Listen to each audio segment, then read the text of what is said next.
Shalom. ప్రభువైన యేసుక్రీస్తు నామమున ప్రభు క్రిస్టియన్ ఛానల్ వీక్షిస్తున్నటువంటి ప్రేక్షకులైనటువంటి మీ అందరికీ కూడా ఇండియన్ క్రిస్టియన్ డే సందర్భంగా శుభాలు మీకు తెలియచేస్తూ ఉన్నాను. ఈ రోజు ప్రత్యేకంగా ఇండియన్ క్రిస్టియన్ డే సందర్భంగా సోషల్ మీడియాలో క్రైస్తవులందరూ కూడా మీ ఫొటోస్తో ఇండియన్ క్రిస్టియన్ డే అని సోషల్ మీడియాలో ఫేస్బుక్లో, యూట్యూబ్ ఛానల్స్లో, ట్విట్టర్స్లో, ఇంకా ఏమైతే సోషల్ మీడియాలో అందుబాటులో ఉన్నాయో వాటన్నిటిలో కూడా మీ ఫొటోస్ను పెట్టుకొని ఇండియన్ క్రిస్టియన్ డే అని పెడుతున్నారు కదా. ఆ ఇండియన్ క్రిస్టియన్ డే యొక్క విలువైనటువంటి కొన్ని విషయాలు విజువల్గాను ఆ ప్రాంతాలు నేను తిరిగి వచ్చాను కాబట్టి ఆ ప్రాంతాల్లో ఉన్నటువంటి వివరణ కూడా మీకు కొంతవరకు వివరించడానికి మీ ముందుకు నేను వస్తున్నాను. స్కిప్ చేయకండి, పూర్తిగా చూడండి. చాలా విలువైనటువంటి రోజు కదా మన క్రైస్తవులకు. గనుక ఏమైతే నేను చెప్తున్నానో, ఏమైతే చూపిస్తూ ఉన్నానో వాటిని ఖచ్చితంగా కడవరకు చూడాలని ప్రభుపేట మీకు నేను మనవి చేస్తూ ఉన్నాను.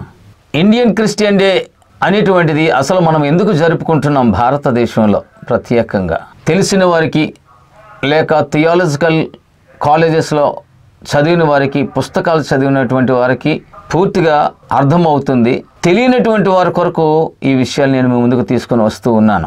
ఇండియన్ క్రిస్టియన్ డే అనగా ప్రభు అయినటువంటి యేసుక్రీస్తు 12 మంది శిష్యులలో ఒక్క శిష్యుడైనటువంటి తోమా గారు భారతదేశానికి వచ్చి హతసాక్షి అయినటువంటి రోజు ఈ జూలై 3వ తారీఖు.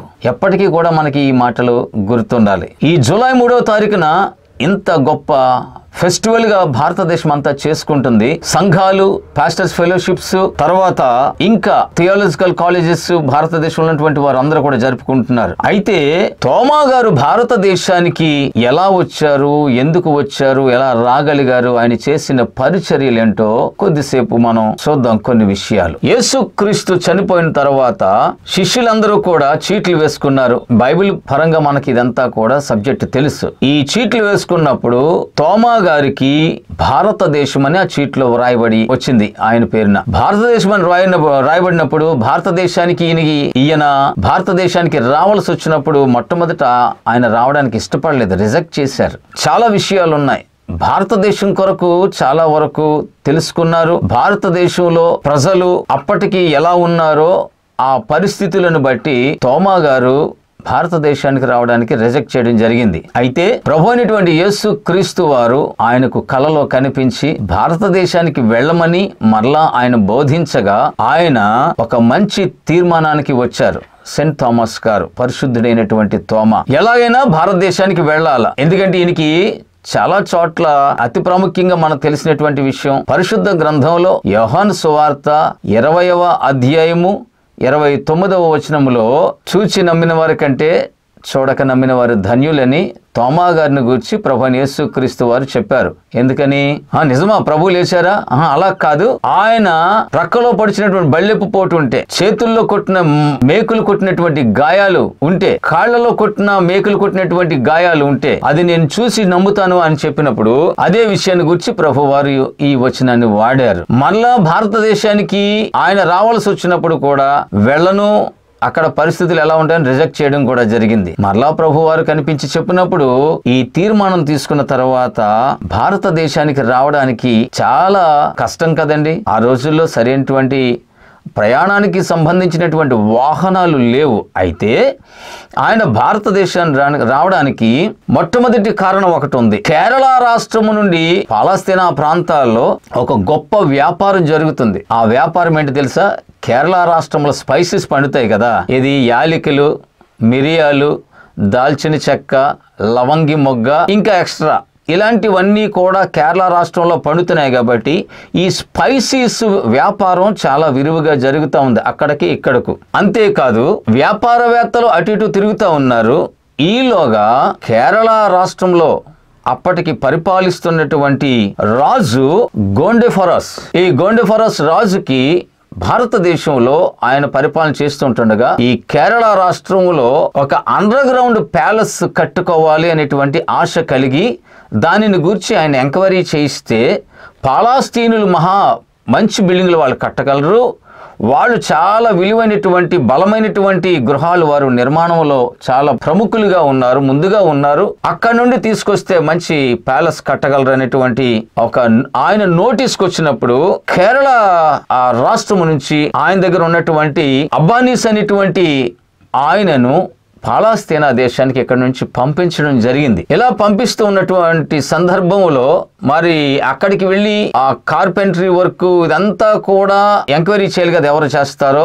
దారిలో ఆయనకు మరొక ఆయన కలిసినాడు. ఆయన కలిసి అబ్బానీస్తో జత చేసి మాట్లాడుతూ వెళుతూ ఉంటుండగా, ఎందుకు వెళుతున్నారు మీరు అక్కడికంటే, పాలస్తీనా నుండి ఒక మంచి కార్పెంటర్ వర్క్ చేసేవాళ్ళు, బాగా జ్ఞానం ఉన్నటువంటి ఒక మంచి ఇంజనీర్ లాంటి మైండ్ ఉన్నటువంటి ఒక ఆయన మాకు కావాలి, మా రాజుగారికి ఒక ప్యాలెస్ కట్టడానికి అన్నప్పుడు ఆయనతో జత చేసి ప్రయాణం చేస్తున్నటువంటి వ్యక్తి, మీకు నేను ఒక మంచి వ్యక్తిని పరిచయం చేస్తాను, చాలా నాణ్యత కలిగినటువంటి పని చేస్తాడు అని చెప్పి ఆ ప్రాంతానికి అక్కడికి వెళ్ళేసరికి వీళ్ళిద్దరూ మంచి ఫ్రెండ్స్ అయ్యారు. తీసుకుని వెళ్ళి తిన్నగా తోమా గారింటికి తీసుకుని వెళ్ళాడు ఆ అబ్బానీస్ ని. ఆయన పరిచయం చేశాడు. ఆయన పరిచయం చేసి ఈయన తిరిగి బయటకు వచ్చిన తర్వాత మరలా ఆయన కనబడలేదు. దాన్ని బట్టి నేను చదువుకున్నటువంటి చదువులో కూడా, మా థియాలజికల్లో కూడా ఈ సబ్జెక్ట్ ని మా యొక్క ఉపాధ్యాయులు బోధించారు. అయితే ఈ కూడా ఉండి తీసుకెళ్ళినటువంటి ఆయన ఎవరో కాదు, దేవుని దూత దగ్గరుండి తీసుకువెళ్లి తోమా గారిని పరిచయం చేసినప్పుడు మరలా అక్కడి నుండి తోమా గారు అప్పటికి మరి భారతదేశం రావాలని తీర్మానంలో ఉన్నారుగా, వెళ్ళినటువంటి అబ్బానీస్ గారు, సెయింట్ థామస్ గారు, పరిశుద్ధులైనటువంటి తోమా గారు ఇద్దరు కలిసి భారతదేశానికి ప్రయాణమై వచ్చినారు. జాగ్రత్తగా వింటున్నారు కదా, మీకు ఒక చక్కని కథలా చెప్పుకుంటూ వెళ్తాను. But this is the real story. Okay, జరిగినటువంటి చరిత్రను మీకు నేను బోధిస్తూ ఉన్నాను. ఇద్దరు కలిసి కేరళ రాష్ట్రానికి రావడం జరిగింది. ఒక షిప్ మీద ప్రయాణం చేసుకుంటూ వచ్చారు కోస్టల్ ప్రాంతానికి. మొట్టమొదటిగా సెయింట్ థామస్ గారు క్రంగనూర్, మనకు వచ్చినటువంటి భాష ఇప్పుడు ప్రస్తుత భాష కొడంగలూరు అనేటువంటి ప్రాంతానికి ఆయన AD 52లో వచ్చారు. తొలి అడుగు ఆయన అక్కడ మోపడం జరిగింది. బాగా గుర్తు పెట్టుకోండి పట్టణపు పేరు. ఆ పట్టణం అంతా కూడా నేను తిరిగాను, బస్సుల్లో తిరిగాను, ఆటోల్లో తిరిగాను, అంతా చూసుకుంటూ వచ్చాను. ఆయన అడుగు పెట్టినటువంటి ప్రదేశాన్ని దర్శించాను. అంతేకాదు ఇక్కడ వచ్చిన తర్వాత మరి రాజుగారి దగ్గరికి వెళ్ళాలి కదా, రాజుగారిని కలవడం జరిగిందండి. రాజుగారిని కలిసిన తర్వాత రాజుగారు చెప్పారు, ఒక మంచి ప్యాలెస్ నా కొరకు మీరు కట్టి పెట్టాలని థామస్ గారికి చెప్పినప్పుడు ఆయన ఒప్పుకొని, అలాగనే రాజుగారు ఇచ్చినటువంటి చాలా ధనాన్ని మరి ఆయన తీసుకుని, ఇంతకీ కరెక్ట్ గా చెప్పాలంటే చాలా మంది ఆథర్స్ రాశారు కానీ తోమా గారు కడుతున్నటువంటి ప్యాలెస్ ఈవెన్ గాండిఫరస్ రాజు కూడా తెలియకూడదండి. సీక్రెట్ ప్లేస్లో కట్టాలి, అది అండర్ గ్రౌండ్లో కట్టాలి. అంత చక్కగా మరి అంత సీక్రెట్ మెయింటైన్ చేసి కట్టవలసినటువంటి ప్యాలెస్ అది. దానికి సంబంధించి చాలా డబ్బు ఇచ్చిన తర్వాత ఆ డబ్బు తీసుకుని తోమా గారు, ఆయన రాక వేరు, ఆయన ఆలోచన వేరు కదా, ఆ డబ్బును తీసుకుని అక్కడి నుంచి ఆయన ప్రయాణము చేయడం మొదలు పెట్టారు. ఒక ఒప్పందం పెట్టుకున్నారు, ఇంతకాలంలో ఆ ప్యాలెస్ కట్టివ్వాలని. ఆ ప్యాలెస్ కట్టడానికి చాలా సమయం ఉంది. ఈ మీన్వల్ టైంలో సెయింట్ థామస్ గారు ఆ ప్రాంతాలతో నడుస్తూ విజిట్ చేస్తూ ఉంటుండగా ఆయన దగ్గర ఉన్నటువంటి ధనాన్ని చాలా మంది బీదవారికి పంచిపెట్టారు. చాలా మంది రోగులకు సహాయం చేశారు. కష్టాల్లో ఉన్న వారిని చాలా వరకు ఆయన ఆదుకోవడం జరిగింది. ఒక రోజు ఇలా ప్రయాణం చేస్తూ ఉంటుండగా ఆయన ఒక దృశ్యాన్ని చూశాడు. ఒక పాండ్, అది పాండ్ అంటే మనం ఏమంటాం, చెరువు అంటాము. ఆ పాండ్ అది. ఆ చెరువు దగ్గర కొంతమంది బ్రాహ్మణులు ఉదయకాల సమయాన్ని మడికట్టు కట్టుకొని వారి మంత్రాలు చదువుతూ ఆ పాండ్ దగ్గర వాళ్ళు మంత్రాలు చదువుతున్నప్పుడు నీళ్లు వేస్తూ ఉంటారు. తర్వాత అక్కడ పిండాలు పెడతారు, చనిపోయినటువంటి వారికి పిండాలు. ఇదంతా కూడా థామస్ గారు చూసి ఆశ్చర్యానికి గురి అయ్యారు. వాళ్ళ దగ్గరికి వెళ్ళి ఆయన అడిగారు, ఏం చేస్తున్నారు మీరంటే, ఇలాగ మేము చనిపోయిన వారి కొరకు మేము పిండాలు పెడుతున్నాము, ఇదంతా కూడా మంత్రాలు మేము చదువుతున్నామని చెప్పినప్పుడు, ఓహో ఇలా చేస్తున్నారా, మరి మీరు నీళ్లు తీసి ఇలా వేస్తున్నారు కదా ఈ పాండ్లో నుంచి, అలా కాదు, వేసిన నీళ్లు పైకి వెళ్ళాలి, తీసిన చోట గుంట పడాలంటే వాళ్ళు కూడా ఆశ్చర్యానికి గురయ్యారు. నీటిలో గుంట ఎందుకు పడుతుందండి, నీటిలో గుంట పడదు కదా. సరే, ఒక ఒప్పందానికి వచ్చారు. వారికి వచ్చినటువంటి మంత్రాలన్నీ కూడా చదివారు.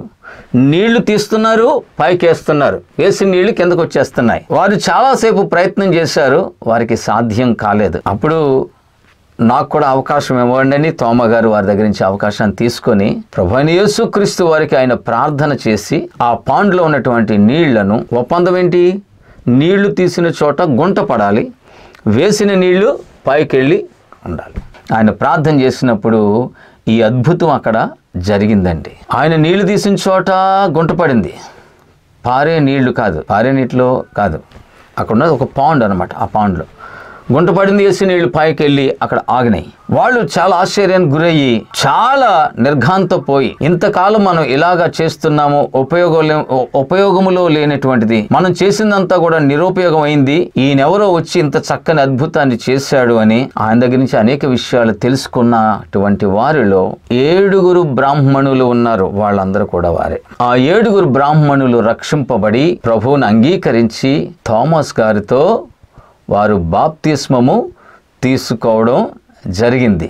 భారతదేశంలో మొట్టమొదటి అద్భుతము తోమా గారు చేసినటువంటిది ఈ విషయం. ఇవంతా కూడా చరిత్ర, కథ కాదు, చరిత్ర, ప్రపంచము ఎరిగినటువంటి చరిత్ర. నేను ఇంకా ముందుకు వెళ్తే కొలది చాలా అద్భుతాలు మీ ముందుకు నేను తీసుకొని రాబోతా ఉన్నాను. తోమా గారు సువార్తలో ఆ ప్రాంతాల్లో తిరుగుతూ ఉన్నప్పుడు ఆయన సువార్తలో ఎక్కువగా రక్షింపబడినటువంటిది బ్రాహ్మణులు, క్షత్రియులు, ఇంకా పెద్ద పెద్ద వాళ్ళు ఉన్నారు. వాళ్ళందరికీ రక్షణ సువార్త దొరికింది. మేము సంతోషంగా మన భారతదేశాన్ని గురించి గర్వంగా చెప్పుకోగలిగినటువంటి ఒక మంచి విషయం ఏంటంటే, భారతదేశంలో తొలి క్రైస్తవులు బ్రాహ్మణులు. వారి భక్తి, వారి ప్రార్థనలు, వారి విశ్వాస్యతలు మొట్టమొదటిగా భారతదేశంలో యేసు వైపు వారే నిలిపారు. ఇంకా కొన్ని సందర్భాలు ఉన్నాయి, ఆలస్యం అవుద్ది కాబట్టి కొన్ని విషయాలు మీకు ముందు నేను ఉంచుతాను. ఈ అద్భుతం జరిగినటువంటి చోటు పాల్యూర్ అంటారు, పలయూర్ అని అంటారు. ఇక్కడ ఎప్పుడైతే వీళ్ళు ఈ అద్భుతాన్ని చూసి ప్రభువుని అంగీకరించారో ఆ ప్రాంతాన్ని చావక్కాడ్ అంటారు కేరళలో. అంటే శాపపాడు అని అర్థం. రక్షింపబడిన తర్వాత వాళ్ళకి యేసు ప్రభులో ఉన్నటువంటి విలువైనటువంటి విషయాలు తెలిసిన తర్వాత ఈ పేరుని ఎవరో మార్చలేదు, బ్రాహ్మణులే వారు మార్చారు. చావక్కాడ్, దాన్ని శాపపాడు కూడా అనేసి అన్నారు తెలుగులోకి వచ్చేసరికి. ఆ ప్రాంతాన్నే ఎక్కడైతే ఈ ఇంకో విషయం, వారు నంబూరి బ్రాహ్మణులు. ఆ ప్రాంతాన్నే ఏ పాండు దగ్గర అయితే అద్భుతం జరిగిందో ఆ పాండు దగ్గర వారే ఆ ప్రాంతాన్ని దేవుని మందిరంగా మలచారు. బాగా గుర్తుపెట్టుకోండి. నంబూరి బ్రాహ్మణులు రక్షింపబడి వారు ఎక్కడైతే సెయింట్ థామస్ గారు చేసినటువంటి అద్భుతాన్ని చూశారో అక్కడే యేసు ప్రభువుని అంగీకరించి బాప్తిసం తీసుకొని ఆ ప్రాంతాన్ని దేవుని మందిరంగా మలచారు. తోమా గారు యొక్క భారతదేశంలో జీవితంలో కూడా అన్ని విషయాల్లో కూడా నేను సందర్శించిన అన్ని చర్చెస్లో కూడా my lord and my God అనేటువంటి మాట ఉంది.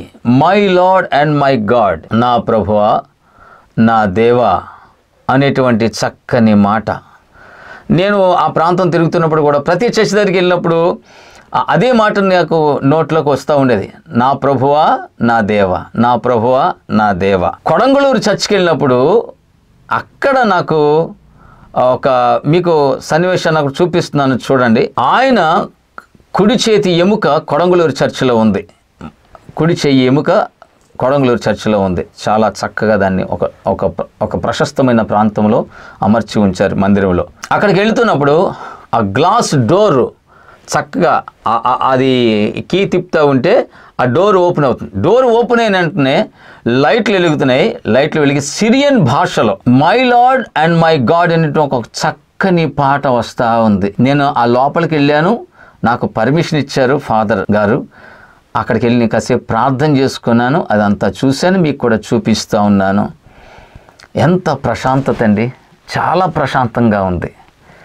ఈ సందర్భంగా మీకు ఒక మాట నేను చెప్పగలగాలి. బుక్ నాలెడ్జ్ కంటే, ఎవరో బోధించిన దానికంటే, థియాలజికల్ ప్రొఫెసర్స్ కానివ్వండి, సంఘ కాపరులు కానివ్వండి, బోధించిన దానికంటే నా పక్షంగా నేను మీకు ఒక మంచి రిక్వెస్ట్ చేస్తున్నాను. ఆ రిక్వెస్ట్ ఏంటంటే, భారతదేశంలో క్రైస్తవ సైన్స్ చాలా ఉన్నాయి, ఒక గుర్తింపబడినటువంటి ప్రాంతాలు చాలా ఉన్నాయి. వాటిని అన్నిటినీ కూడా మీ కళ్ళతో చూడండి, వెళ్ళండి.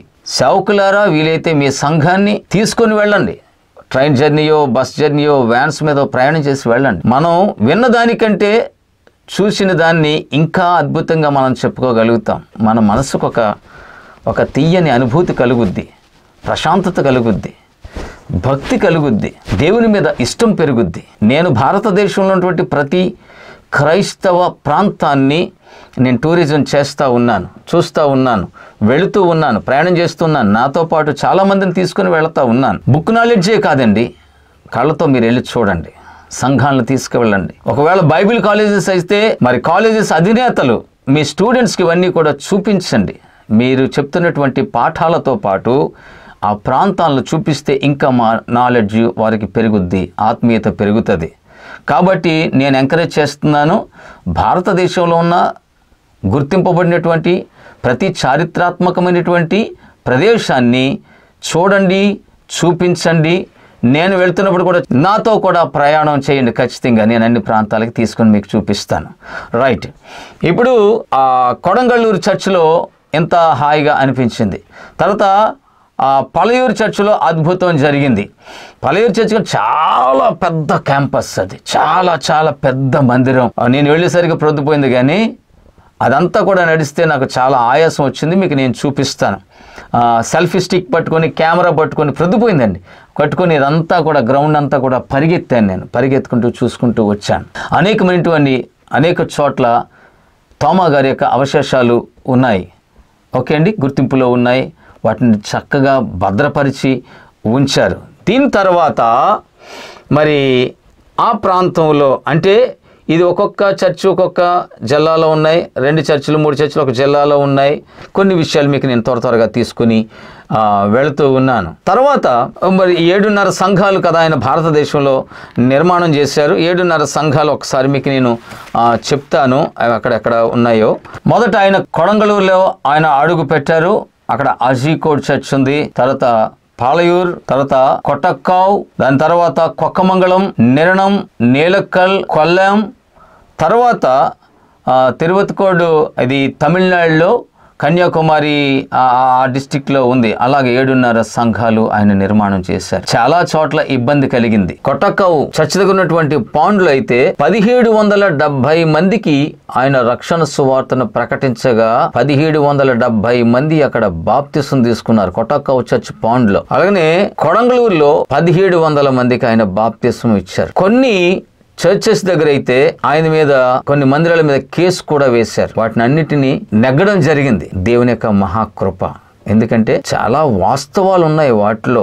దానిలో తోమా గారు చేసిన పరిచర్యలో దేనిని తీసేయడానికి వీలు లేదు. ప్రతి ప్రాంతంలో, ప్రతి మందిరం దగ్గర ఒక్కొక్క అద్భుతం, ఒక్కొక్క సూచక క్రియ, మహత్కార్యాలు. తర్వాత నేను చాలా సంతోషించినటువంటి విషయాలు, కొన్ని మందిరాల దగ్గర మ్యూజియంస్ ఉన్నాయి, ఆయన వాడిన వస్తువులు ఉన్నాయి, ఆయన చెక్కిన సిలువలు ఉన్నాయి, స్వయంగా ఆయన చేత్తో చెక్కినటువంటి సిలువ, అవన్నీ కూడా నేను తాకి చూశాను. నా హృదయంతో ఆనందించింది. చాలా ధైర్యపడ్డాను. మరి ముఖ్యంగా నేను స్వయాన ప్రభు అయిన యేసుక్రీస్తు శిష్యుడు అయినటువంటి పరిశుద్ధుడైనటువంటి తోమా గారు ఆ హస్తం పెట్టి ఆ సిలువను చెక్కి ఆ రాతిని సిలువుగా మలచినటువంటి చోట అల్లా కూడా నా మనసు ఎంతో ధైర్యపడింది. నేను ప్రభువుని స్తుతించాను.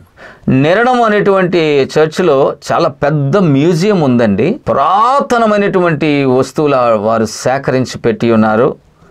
తోమా గారు చెక్కినటువంటి వుడెన్ వర్క్, ఆయన కార్పెంటర్ కదా, మంచి విలువైనటువంటి వుడెన్ వర్క్ అంతా ఉంది. అలాగనే అక్కడ మీకు నేను చూపిస్తున్నాను, చూడండి స్క్రీన్ మీద. తాటాకుల మీద వ్రాసినటువంటి తెలుగు భాష ఉంది. మలయాళం లేదు దాంట్లో. కేరళ రాష్ట్రం కదా, యాక్చువల్గా ఏం రాయాలి? మలయాళం రాయాలి యాక్చువల్గా. వారు రాతను రాసేటువంటి కాలానికి వచ్చేసరికి తాటాకుల మీద అది మన భాష కాదు, వ్రాసిందైతే తెలుగులో, కానీ అది మన భాష కాదు. అవన్నీ కూడా మీకు నేను చూపిస్తున్నాను, చూడండి. ఆ తెలుగు భాష అంతా కూడా ఆ తాటాకుల మీద రాశారు. పూర్వం మన వాళ్ళు, పూర్వీకులందరూ కూడా పెద్దవాళ్ళు అక్షరాలు ఇసుకలో దుద్దేవారట. బళ్ళకి వెళ్ళి ఇసుకలో దుద్దేవారట. వాళ్ళ దగ్గర నుంచి ఇసుకలో రాసేవారు. కేరళ రాష్ట్రంలో తాటాకుల మీద రాశారు.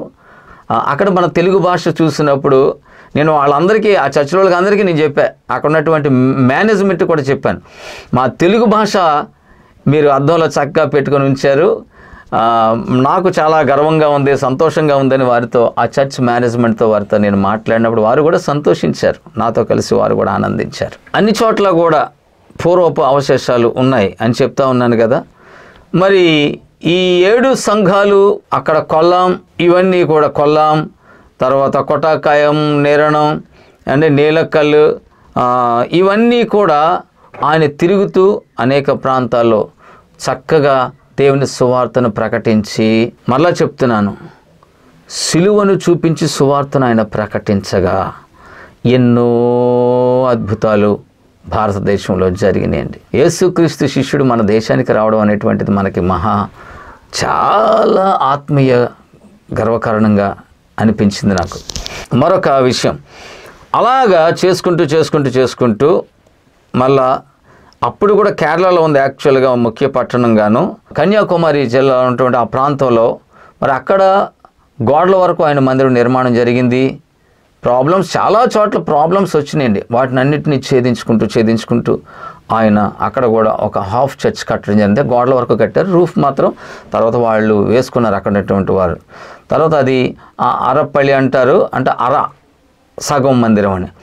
సో ఈ ప్రాంతాలు తర్వాత నాకు ఎపిసోడ్స్లో మీకు అన్ని ఎక్కడికి ఎలా వెళ్ళాలో అవన్నీ కూడా మీకు నేను చెప్తానులేండి. ప్రస్తుతానికి ఇది తెలుసుకోండి. అక్కడ నుండి నేరుగా ఆ కేరళ రాష్ట్రం నుంచి ఆ సముద్ర తీర ప్రాంతంలో నడుచుకుంటూ సువార్తను ప్రకటించుకుంటూ తమిళనాడుకు వచ్చారు. తమిళనాడులో ఆయన చాలా కాలం దేవుని సువార్తను అక్కడ కూడా ప్రకటించారు.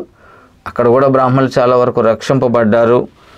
అయితే చివరకు ఆయన ప్రాణము వాళ్ళ చేతుల్లోనే పోయింది. మెడ్రాస్ పట్టణంలో, అంటే ఇప్పుడు మనం చెన్నై అంటున్నామండి, అప్పుడు కూడా చెన్నై పాత పేరే కదా, మళ్ళీ తిరిగి పెట్టారు. ఆ ప్రాంతంలో ఆయన కూడా చాలా ప్రాంతాలు తిరిగారు. ప్రార్థన చేసుకోవడానికి ఒక ఎత్తైనటువంటి కొండను ఎన్నుకున్నారు. దాన్ని థామస్ మౌంట్ అంటున్నారు కదా, చాలామంది వెళ్ళారు. చెన్నై ఎయిర్పోర్ట్కి దగ్గరలో ఉంది.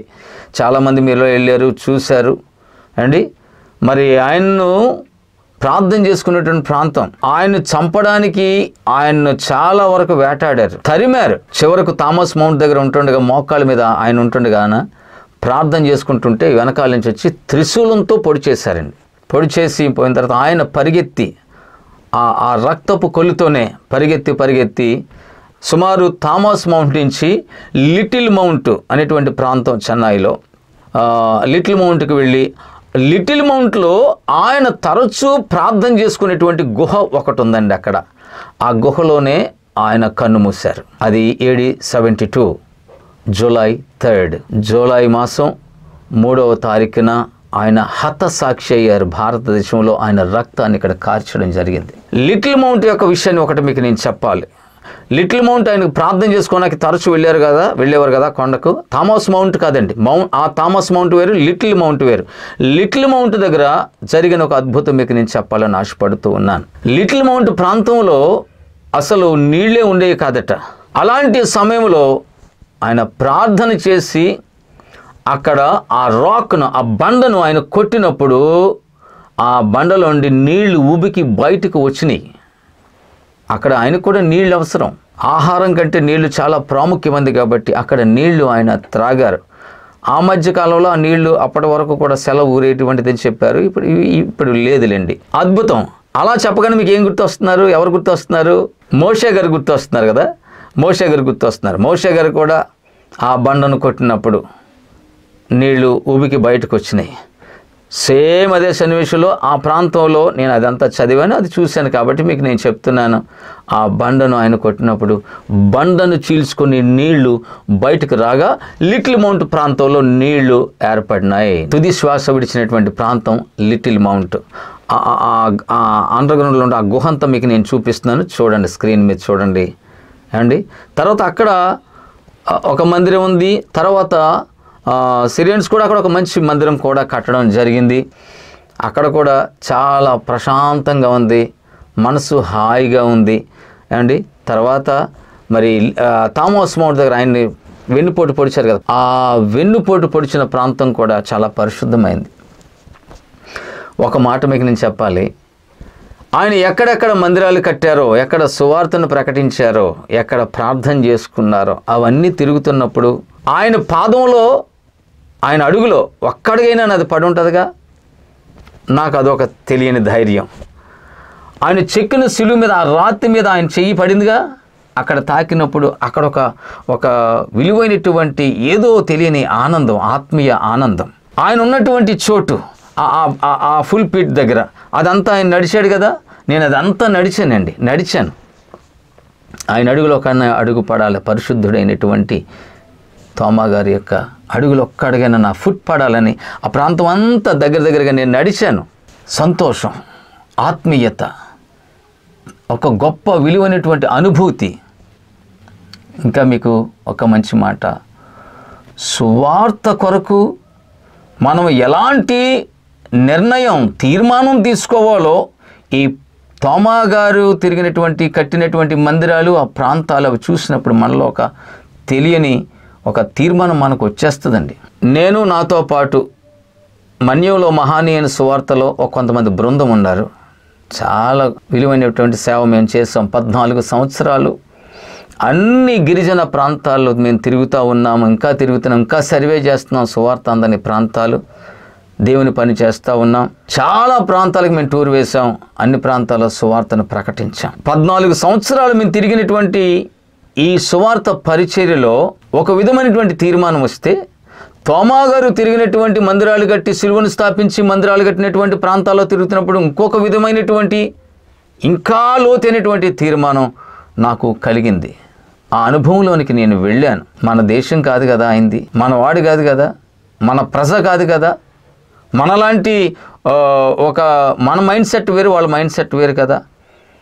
ఇలాంటి ప్రజల మధ్యకు వచ్చి దేవుని సేవ చేయడం, క్రీస్తు యేసును భారతదేశానికి పరిచయం చేయడం ఎంతో విలువైనటువంటి విషయం. తర్వాత ఆయన చంపబడిన తర్వాత మైలాపూర్లో ఆయనను సమాధి చేశారు. అవును కదా, సమాధి దగ్గర కూడా చాలామంది అల్లరి చేశారు. దాన్ని యాక్చువల్గా మౌంట్ రోడ్ అంటారు. అండ్ థామస్ గురించి కూర్చున్నటువంటి విషయం ఇది. అక్కడ కూడా చాలా అల్లర్లు చేస్తే అక్కడ ఉన్నటువంటి మళ్ళీ ఈ యొక్క రిలిక్స్ను అంటే ఎముకలను తీసుకొచ్చి మరొక చోట మనకు అది శాంతం చర్చ్ అంటారు. 3 ప్లేసులు వీలైనటువంటి చెన్నైలో ఉన్నాయి. ఆ చర్చ్ కూడా చాలా పెద్దది. అక్కడ తిరిగి ఆ ఎముకలను అక్కడ సమాధి చేయడం జరిగింది. అక్కడ ఆయన సమాధి ఉంది, మీకు చూపిస్తున్నాను చూడండి. అక్కడ కూడా చాలా ప్రశాంతంగా ఉంటుంది. అక్కడ నేను మోకరించి ప్రార్థన చేసుకున్నాను. ప్రతి చోట నేను వెళ్ళి ప్రార్థన చేసుకున్నాను. తర్వాత నేను కొంతమంది ఫాదర్స్ని నేను కలిశాను. ఫాదర్స్తో మాట్లాడుతున్నప్పుడు చాలా చక్కని విషయాలు నాతో మాట్లాడారు. నాకు లోపలికి వెళ్ళి ఆ రిలిక్స్ని చూడడానికి, ఆ అతి పరిశుద్ధమైన స్థలంలోకి వెళ్ళి అవన్నీ చూడడానికి కూడా నాకు పర్మిషన్ ఇచ్చారు. ఫాదర్స్ కూడా నేను ప్రత్యేకంగా ధన్యవాదాలు తెలియచేస్తూ ఉన్నాను. ప్రియ దేవుని పిల్లలారా, పెద్దవారులారా, నాకంటే చిన్నవారులారా, స్నేహితులారా, క్రైస్తవులారా, తోమా గారు భారతదేశంలో చేసిన సేవను బట్టి ఈరోజు క్రీస్తు మన దేశానికి పరిచయం అయ్యారు. ఆ పరిచయం ఈరోజు నా గుండె లోతుల్లోకి వెళ్ళింది, నీ గుండె లోతుల్లోకి వెళ్ళింది. అందుకే ఈరోజు కోట్లాది మంది ప్రభువును ప్రపంచమంతా ఆరాధన చేస్తూ ఉన్నారు. క్రీస్తుతో 3.5 సంవత్సరాలు సుమారుగా తిరిగినటువంటి శిష్యులు ఆయనలో ఉన్నటువంటి గొప్ప మనసును వారు తెలుసుకుని అదే విధానాలను పాటించి ఫాలో అయ్యి 12 మంది సీట్లు వేసుకున్న తర్వాత ఒక్క యోహాను గారు కడ వరకు పద్మాసు దీవులో ఆయన ఒక్కడే సాధారణమైనటువంటి మరణం జరిగింది. కానీ మిగిలినటువంటి 11 మంది కూడా 11 దేశాలలో వారు హతసాక్షులు అయిపోయారండి. వారు చనిపోయేటువంటి సమయానికి ఎవరి ముఖాన్ని ఎవరు కూడా చూసుకోలేదు. అలాంటి త్యాగాన్ని వారు చేశారు. ఈ రోజుల్లో మనం సేవ చేస్తాం. బైబిల్ ట్రైనింగ్కి వెళ్తే ఇక్కడే మన ఇంట్లోనే ఒక చర్చ్ పెట్టుకుంటాం.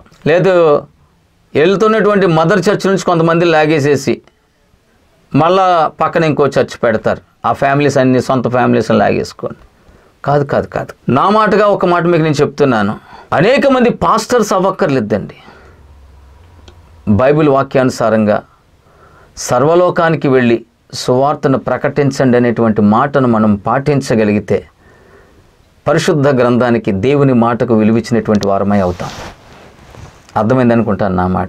సువార్థికునిగా ఉండి నీకు ఓపిక ఉన్నంత వరకు ప్రయాణం చేయగలిగి యేసును నువ్వు ప్రకటన చేయగలిగితే పరలోక రాజ్యాన్ని విస్తరింపచేసేటువంటి వారిలో మనం కూడా ఒకళ్ళం అవుతాము. సో తోమా గారిని గురించి ఈ విషయాలు మనం తెలుసుకోవాలి. ఇంకొక 1-2 విషయాలు మీకు నేను చెప్పి ముగిస్తాను. వాస్తవాలు. తమిళనాడులో దేవుని మందిరం నిర్మాణం చేయవలసి వచ్చినప్పుడు చాలా కాలం పర్మిషన్ ఇవ్వలేదు. తర్వాత రాజుగారు పర్మిషన్ ఇచ్చారు. ఆ పర్మిషన్ ఇచ్చిన తర్వాత ఒక పెద్ద మహావృక్షాన్ని కొట్టడం జరిగింది మందిరం కట్టడం కోసం.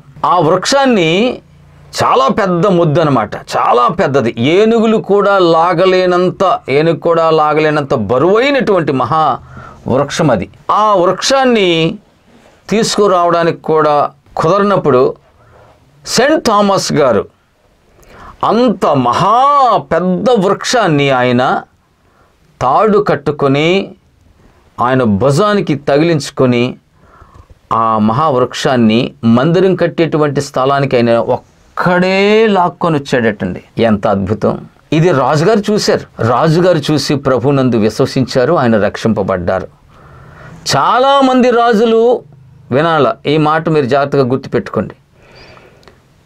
తోమా గారు సువార్తలో చాలామంది బ్రాహ్మణులు పెద్ద పెద్దవారు రక్షింపబడ్డారు, బాప్తిసం తీసుకున్నారు. కేరళ రాష్ట్రీయ బ్రాహ్మణులందరూ కూడా క్రైస్తవులుగా ఉన్నారు. మరి ముఖ్యంగా చాలామంది రాజులు రక్షింపబడ్డారు తోమా గారి సువార్త ద్వారా. ఏంటి, ఏనుగులు కూడా లాగలేనంత మహావృక్షాన్ని ఒక్కడే లాగగలుగుతున్నాడంటే ఈయన అంగీకరించిన యేసు చాలా గొప్పవాడు, ఆయనలో శక్తి ఉందని ఆ రాజుగారు కూడా ప్రభువుని అంగీకరించినట్టుగా చరిత్ర చెప్తా ఉంది. ఇంకొక చోట అక్కడే మందిరం కట్టిన తర్వాత ఆ పనులు చేస్తున్నప్పుడు కూలివారికి ఇవ్వడానికి సరిపడినటువంటి డబ్బు లేకపోతే ఆయన ప్రార్థన చేసి, మరి కష్టపడ్డ వాళ్ళకి డబ్బులు ఇవ్వాలి కదా, ప్రార్థన చేసి, ఇది ఒక కథనం ఉంది, ఆయన ప్రార్థన చేసి వారి యొక్క ఆ టవలు ఇలా ఉంటుంది కదా పనిచేసే వాళ్ళకి, ఆ టవల్ని ఇలా చెంగులు ఇలా పట్టమని, ఆ చెంగులో ఆయన అలా అందరిని అలా పట్టి ఉంచమని ఆయన ప్రార్థన చేసి అక్కడ ఉన్నటువంటి ఇసుకను తీసి ఆ ఇసుక కొద్ది కొద్దిగా వాళ్ళ యొక్క చెంగుళ్ళు వేయగా ఆ ఇసుక కాస్త బంగారపు నాణేలుగా మార్చబడినాయంట. కొంతమందికి వెటకారంగా ఉంటుంది, కానీ నీళ్ళలో గుంట పడిందా? నీళ్లు పైకేసినప్పుడు నీళ్లు పైకి వెళ్ళినాయా? అతనికి రహస్య శత్రువులైనటువంటి వారు ఒకడిని చంపేస్తే ఆ ఒక్కడు లేచి ఎవరు చంపారో రాజుగారికి సమాధానం చెప్పాడా? నమ్మాలి కదా. అటువంటప్పుడు ఈ మొద్దును లాక్కొచ్చాడుగా మహావృక్షాన్ని, నమ్మాలి కదా. ఇవన్నీ నమ్మినప్పుడు ఆయన దగ్గర డబ్బులు లేనప్పుడు మందిరం కట్టేటప్పుడు ఆ ఇసుకను తీసి వాళ్ళ యొక్క చెంగులు వేసినప్పుడు నాణ్యాలుగా మార్చబడ్డాయి. ఇది కూడా నమ్మండి. ఇలాంటి సూచక క్రియల ద్వారా ప్రజలు ఒట్టినే దేవుని నమ్మారు కదండి. అద్భుతాలు జరగాలి, సూచక క్రియలు జరగాలి కళ్ళ ముందు. ఇవన్నీ చూస్తున్నటువంటి వారు ప్రభువుని అంగీకరించడం జరిగింది. ప్రభు వైపు అనేక మంది తిరిగారు. ఈరోజు అల్పులమైనటువంటి మన వరకు కూడా క్రీస్తు యొక్క సువార్త వచ్చి ఈరోజు మనం రక్షింపబడ్డామంటే తోమా గారు భారతదేశంలో చేసినటువంటి గొప్ప త్యాగం, పరిచర్య. ఒక్కసారి క్రైస్తవునిగా ఇండియన్ క్రిస్టియన్ డే సందర్భంగా ఒక్కసారి మనం పరీక్షించుకుందాం. యేసు ప్రభువుని నమ్ముకొని రక్షింపబడి బాప్తిస్మం తీసుకొని ఇన్ని సంవత్సరాల నుంచి మీరు మందిరానికి మనం వెళుతున్నాం కదా, మనం ఎంత పని చేయగలిగాం, ఎంత సువార్తను ప్రకటించగలిగాం? నీ ద్వారా ఒక్కరైనా రక్షింపబడ్డారా? నేనును నా ఇంటి వారును వాక్యం బాగుంది, నేను వెళితే నా పిల్లలు కూడా వస్తారు, మీరు వెళుతుంటే చర్చికి మీ పిల్లలు కూడా మీతో పాటు వస్తారు. అదనంగా మీ ద్వారా మీరు సువార్త చెప్తే రక్షింపబడినటువంటి వారు ఎంతమంది ఉన్నారు? కాబట్టి తోమా గారి యొక్క జీవిత చరిత్ర నుంచి పరిశుద్ధుడైనటువంటి తోమా గారు స్వయానా ప్రభువైన యేసుక్రీస్తు వారి యొక్క శిష్యుడైనటువంటి పరిశుద్ధుడైనటువంటి తోమా గారు భారతదేశానికి వచ్చి ఎంత గొప్ప పరిచర్య చేశారు, సువార్తను ప్రకటించారు. మరి ముఖ్యంగా అది గుర్తుపెట్టుకోండి. ఆయన వెళ్ళిన చోటల్లా సిలువను స్థాపించారండి, సిలువను చూపించి సువార్తను ప్రకటించారండి. అండి వేలాది మంది రక్షింపబడ్డారండి. గొప్ప గొప్ప అద్భుతాలు రాజుల ముందు జరిగినాయండి. గొప్ప గొప్ప అద్భుతాలు బ్రాహ్మణుల ముందు, ప్రజల ముందు జరిగినాయండి. అంత గొప్పవారే రక్షింపబడినప్పుడు అల్పులమైనటువంటి మనం రక్షింపబడి ఆయన చేసిన సువార్తలో కనీసం కొంచెం సువార్త అయినా మనం చేస్తే దేవుడు మనల్ని అంగీకరిస్తాడు. ఆయన ప్రేమ మన మీద కురిపిస్తారు. కాబట్టి ఇండియన్ క్రిస్టియన్ డే సందర్భంగా థామస్ గారు భారతదేశంలో హతసాక్షి అయ్యారు. నేను వెరీ సూన్ త్వరగానే భారతదేశంలో ప్రతి క్రైస్తవ చారిత్రాత్మకమైనటువంటి విషయాలను మీ ముందుకు నేను తీసుకొని రాబోతున్నాను. తప్పనిసరిగా చూడండి. మన ఈ ఛానల్ మీరు సబ్స్క్రైబ్ చేయండి, లైక్ చేయండి, అనేక మందికి షేర్ చేయండి. దేవుడు మిమ్మును, మీ కుటుంబములను సమృద్ధిగా దీవించి ఆశీర్వదించునుగాక. మరి ముఖ్యంగా మీరందరూ సువార్తను ప్రకటించుదురుగాక. ఆమెన్. చిన్న ప్రార్థన చేసుకుందామా? నాతో కలిసి మీరు. మా ప్రియ ప్రభువా, ఈ సమయంలో ఇంతవరకు తమరు శిష్యుడైనటువంటి పరిశుద్ధుడైనటువంటి తోమా గారి యొక్క జీవిత చరిత్రల నుండి భారతదేశంలో కొన్ని విషయాలు మాత్రమే మేము ధ్యానించడం జరిగింది. మేము ధ్యానించినటువంటి ఈ విషయాల గుండా మా జీవితం నుండి కూడా మంచి సువార్తికులుగా మేము ఎదుగుటకు సహాయం చేయండి. మేము ఎక్కడికి వెళ్ళినా కూడా సిగ్గుపడకుండా సువార్తను ప్రకటించే వారంగా, మా పాదాలు సువార్త కొరకు నడిచేటువంటివిగా మేము మలచుకోవడానికి, మా మనసును మార్చుకోవడానికి, శ్రేష్టమైన మీ సువార్తను ప్రకటించడానికి, పరలోక రాజ్య వ్యాప్తిని ఇక్కడ మేము సంపాదించడానికి, నాయనా మేము పొందుకోవడానికి, మేము పని చేయడానికి మీరు మమ్మల్ని వాడుకోమని కోరుకుంటూ, తోమా గారు మా భారతదేశంలో వారి ప్రాణాన్ని విడిచిపెట్టారు, హతసాక్షి అయ్యారు.